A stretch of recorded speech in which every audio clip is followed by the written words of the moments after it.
रामगढ़ के ललावंडी में जो आवंटित खाने हैं उनको लेकर गांव वालों के कंसर्न है, वो बंद करने की मांग कर रहे हैं। वो कह रहे हैं कि ब्लास्टिंग की वजह से परेशानी हो रही है कई सारी। हमारे साथ में अंकित गुप्ता है, रामगढ़ के तहसीलदार, जिन्होंने इस पूरी समस्या को लेकर उन्होंने माइंस वालों से बात की, गांव वालों से बात की, एक रिपोर्ट तैयार की जिन जिन इश्यूज़ को लेकर। सर, आपने एक काफ़ी डिटेल रिपोर्ट तैयार की और जो गांव वालों का कंसर्न है सबसे बड़ा कि भले ही ये लीगली आवंटित हो लेकिन इसकी वजह से उनको बड़ी समस्याएं हैं और कई जगह नॉर्म्स भी फॉलो नहीं कर रहे हैं। किस तरीके की रिपोर्ट आपने? सर, मैं मौके पे जब ग्राउंड पे गया तो मुझे सिचुएशन ये थी कि गांव वालों ने कई इशू रेज किए थे। उनका कंसर्न ये था, पहला पॉइंट तो उनका ये था कि सर ये दूरी को लेके कंसर्न है हम, कि हमारी जो आबादी से दूरी है वो कम है माइंस की। दूसरा उनका कंसर्न ये था कि ये जो विस्फोट करते हैं वो क्षमता से ज़्यादा विस्फोट करते हैं। तो उन सब को लेके मैंने माइनिंग विभाग से और गांव वालों से बात की। तो ग्राउंड पे कुछ सिचुएशंस ये थी कि हमारी जो रेवेन्यू रिकॉर्ड के हिसाब से दूरी है उसका मैंने मेंशन कर दिया। दूसरा कि वो किसकी उपस्थिति में वो करते हैं ब्लास्ट, उसका एक फिक्स नॉर्म होता है। तो मैंने उनसे पूछा तो उन लोगों ने उस उपस्थिति के बारे में बताया कि जो व्यक्ति वहाँ से आता है उसकी उपस्थिति में ये करते हैं। तीसरा उनका पॉइंट ये था कि सर जो ये स्केल पे ब्लास्ट करते हैं उससे हमारे गाँव के घरों में दरारें आ रही हैं, जो पानी की टंकी बनी है उसमें भी दरार आ गई है। तो हमने उसको इस रेंज पे नापा कि अगर कोई ब्लास्ट होता है तो उससे जो वेव्स आएगी, सीस्मिक वेव, उससे कहीं ना कहीं कोई वाइब्रेशन होता है तो उससे ये चीज़ें इफेक्ट होती हैं। तो उन तीन चीज़ों को लेके मैंने उस रिपोर्ट में लिखा हुआ है। अच्छा, काफ़ी हम ये ग्राउंड स्थिति भी देखी जिसके अंदर माइग्रेशन की स्थिति भी देखी, कुछ घरों में ताला लगा कर चले गए या दरारें भी अभी तक नज़र आ रही है वहाँ पर? सर माइग्रेशन का इशू जो बताया जा रहा है ना, वो मुझे नहीं लगता कि वहाँ माइग्रेशन का इशू है, क्योंकि यहाँ क्या है, कम्युनिटी के हिसाब से माइग्रेशन होता है। जो कुछ ओड राजपूत परिवार हैं वो हर साल कपास के नरमे के लिए पंजाब जाते हैं और वो फिर वापस आते हैं और उनका रोजगार इसी तरह का है। तो ललावंडी और यहाँ पे कुछ लोग जो ओड राजपूत हैं वो उनके घरों में इस हिसाब की स्थितियाँ हैं। पलायन की स्थितियाँ नहीं है, लेकिन लोगों में इस तरह का भय का माहौल है कि हमारे जो दरारें आती है शायद घर हमारा गिर जाए। तो इस चीज़ को लेकर उनका कंसर्न जरूर है। हो सकता है एक दो परिवार शिफ्ट भी किए हों, उसके बारे में हम एग्जैक्ट नहीं बता सकते, लेकिन पलायन की स्थिति नहीं है। दूसरा जो होती है, जिस तरीके की पोल्यूशन की स्थिति है, जैसे ऊपर हमने खड़े होकर देखा तो छोटी सी दीवार, वो भी बीच में से जो पहाड़ी एक दीवार का रूप में ले ली, तो ये जो डस्ट आना, ये समस्याएं तो साफ तौर पर ग्राउंड पे भी नजर आ रही थी।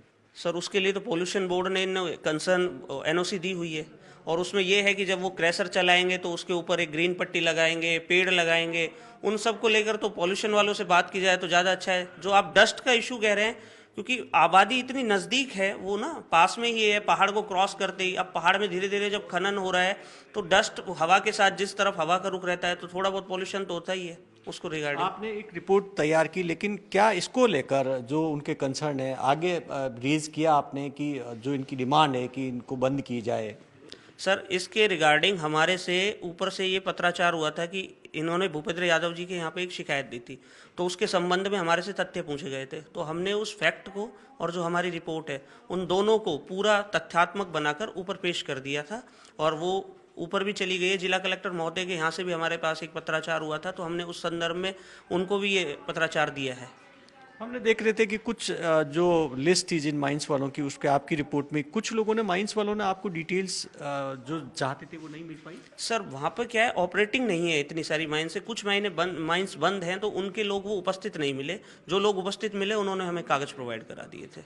अब इस समस्या का समाधान, क्योंकि ग्रामीणों की जो समस्या है, इसको लेकर अब क्या किसी तरीके का समाधान निकालने की दिशा में कोशिश कर रहे हैं? सर इसके रिगार्डिंग ये है कि इन लोगों ने जो इशू रेज किए हैं उस पर संबंधित विभागों के साथ, मुझे लगता है जिस हिसाब से यहाँ पिछले कुछ दिनों में कार्यवाही हो रही है, जहाँ लोग आते भी हैं, चेक भी करते हैं, तो ऊपर इस चीज़ को लेकर बड़ा कंसर्न हो रहा है और पॉजिटिवली वो कुछ ना कुछ इस पर अच्छा निकालने की कोशिश कर रहे हैं। जितनी हमें रिपोर्ट है हमारे लेवल से तो यही है कि हमसे जो तथ्यात्मक रिपोर्टें मांगी गई थी वो हमने प्रोवाइड करा दी हैं। सर बहुत बहुत शुक्रिया। जिस तरीके से बता रहे हैं अंकित गुप्ता कि कोशिश की जा रही है कि इसका पॉजिटिव रिजल्ट निकले और जाहिर तौर पर जो ग्रामीणों की समस्याएं हैं वो बिल्कुल ऑन ग्राउंड नज़र आ रही है, तो इसका समाधान हो। वो हालांकि बंद करने की मांग करें, इसका समाधान क्या हो सकता है, किस तरीके से पोल्यूशन रुक सकता है, या फिर जो समस्या वहाँ आ रही है उसमें, क्योंकि माइंस इतनी नज़दीक आ गई, डिस्टेंस काफ़ी कम रही है। एक डिस्टेंस का बड़ा इशू जो आपकी रिपोर्ट में देखा 60 मीटर, पटवारी की रिपोर्ट में और भी कम आ रहा।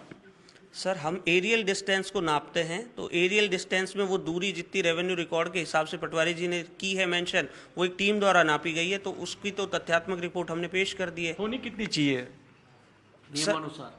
सर जो अभी ग्राउंडेड रिपोर्ट थी उसके हिसाब से जो उन्होंने मुझे रूल प्रोवाइड कराए थे उसमें 50 मीटर का गैप भी था। माइनिंग विभाग से एक सर्कुलर मैंने पढ़ा था सर, उसमें 50 मीटर का भी लिखा हुआ है। अब वो और कितना कम है इसके बारे में सर मुझे जानकारी नहीं।